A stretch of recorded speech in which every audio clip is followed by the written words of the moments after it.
Diễm xin chào cô chú, anh chị, các bạn và các em. Hôm nay Diễm chia sẻ một món bánh theo yêu cầu, đó là món bánh đậu xanh nướng. Bánh đậu xanh nướng mình làm rất là đơn giản nhưng mà bánh ăn ngon lắm. Mình để trong tủ lạnh ăn cũng ngon, hoặc nếu làm nhiều mình cất trong tủ đông đá, khi ăn mình hâm lại, bánh vẫn mềm dẻo. Thì bây giờ mình cùng vào bếp làm món bánh đậu xanh nướng với Diễm nha. Ở đây Diễm có 400g đậu xanh, mình vo rửa cho thật là sạch ha. Mình cho vào một cái nồi to to và đổ vào 800ml nước.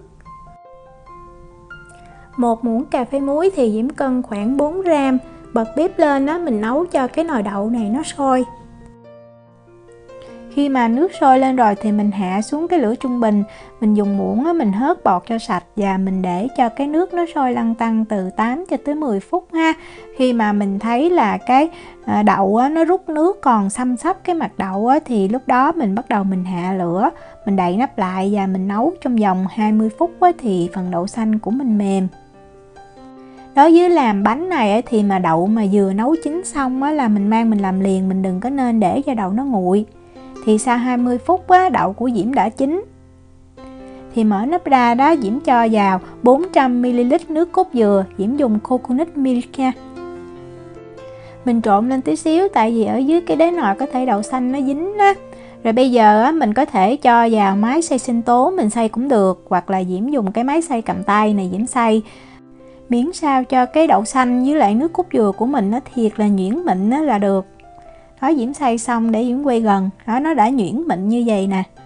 Thì lúc này mình mới lấy bơ mình cho vào, thì bơ mình nên để ra ngoài tí xíu trước để cho nó mềm thì Diễm cho vào 100g bơ lạc nha, tại vì mình đã có cho muối rồi thì mình cho bơ lạc. Mình khuấy cho bơ nó thiệt là tan hết trong cái hỗn hợp đậu xanh thì mình mới cho đường, thì Diễm cho vào 250g đường cát mình dùng đường cát nhuyễn thì nó mau tan hơn, và 150g sữa đặc có đường. Mình cũng khuấy cho đường và sữa đặc có đường thì nó tan đều trong hỗn hợp đậu xanh luôn. Khi mà đường tan hết rồi thì bắt đầu mình cho bột, thì Diễm cho vào đây 70g tinh bột bắp, 60g bột mì đa dụng mình dùng bột mì 11% protein cũng được. Rồi lúc này mình sẽ trộn cho bột nó thiệt là đều với cái hỗn hợp đậu xanh, thì có thể bột nó vẫn còn vón cục tí xíu nhỏ đó, không sao hết, tí xíu mình sẽ rây lại, đó như vậy là được. Thì Diễm cho vào 2 cái lòng đỏ trứng gà. Lòng đỏ trứng gà giúp cho cái bánh của mình nó có màu vàng đẹp và khi nướng nó sẽ thơm hơn. Mình cho vào 1 muỗng cà phê tinh chất vani loại đậm đặc nha, nếu loãng thì mình cho 2 muỗng cà phê. Mình khuấy cho lòng đỏ và vani nó đều với hỗn hợp đậu xanh.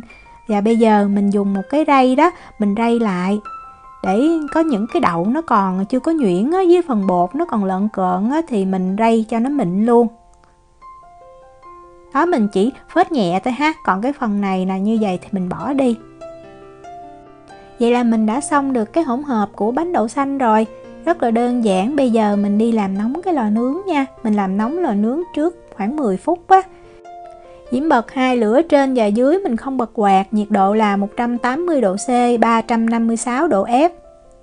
Về khuôn nướng thì Diễm dùng cái khuôn hình chữ nhật, có chiều dài là 28cm và chiều ngang là 22cm. Mình cắt một cái tờ giấy nướng bánh như vậy nè, mình lót vào để mà khi mà bánh chín nguội mình lấy ra cho dễ. Khi mà lò nóng rồi thì mình cho hỗn hợp bột đậu xanh vào khuôn và mình mang mình đi nướng. Thì nướng bánh này mình đặt ở cái rãnh giữa của lò nha. Và mình sẽ nướng đầu tiên ở cái nhiệt độ là 180 độ C, 356 độ F từ 25 cho tới 30 phút. Nếu mà mình thích cái bánh của mình nó mềm, nó dẻo thì mình nướng 25 phút. Nếu mà mình thích nó săn, nó chắc hơn thì mình nướng 30 phút. Sau khoảng 30 phút thì Diễm sẽ tăng nhiệt độ lên 220 độ C, 428 độ F. Và mình nướng cho cái mặt bánh nó vàng ha, tại vì Diễm thấy là mình không có nướng vàng cái bánh nó không có thơm, thì mình nướng khoảng từ 7 tới 10 phút, mình nhớ canh nha, tại bánh rất là mau vàng. Cái này là Diễm nướng thêm khoảng 8 phút nè. Mình lấy ra thì mình để cho bánh nó thật là nguội ha, tại vì nếu mà còn nóng thì bánh nó rất là ẩm. Sau 3 tiếng Diễm kiểm tra, Diễm thấy cái khuôn nó nguội hẳn rồi thì mình mới lấy bánh ra. Đó, mình cầm như vậy mình lấy ra rất là dễ.